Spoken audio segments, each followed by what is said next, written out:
তুষার তীর্থ তলাপাত্র ও তার ছেলে টিটোর খেলা শেষ করলো ছদ্মবেশ নিয়ে দুর্গা।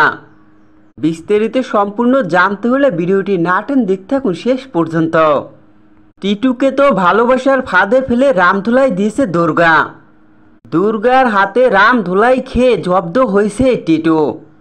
এমনকি টিটু জানতে পেরে গেছে দুর্গাই হলো জগদ্ধাত্রীর মেয়ে, হুবহু একই চেহারা। সবটা জানতে পেরেই টিটু সিদ্ধান্ত নেয় জগদ্ধাত্রীর সাথে সাথে তার মেয়ে দুর্গাকেও শেষ করে দিবে। এর জন্য দেখা যায় দুর্গার উপরে একের পর এক হামলা করে তুষার তীর্থ তলাপাত্র ও তার ছেলে। এদিকে দেখা যায় দুর্গা তুষার তীর্থ তলাপাত্র ও তার ছেলেকে উচিত শিক্ষা দিয়ে তাদের দুজনের খেলা শেষ করতে। এর জন্যই দেখা যায় প্রমাণ খুঁজতে ছদ্মবেশ নিয়ে একটি পার্টির স্থানে আসে। সেখানে দেখা যায় দুর্গা ছদ্মবেশ নিয়ে এসে বেশ কিছু প্রমাণ জোগাড় করে।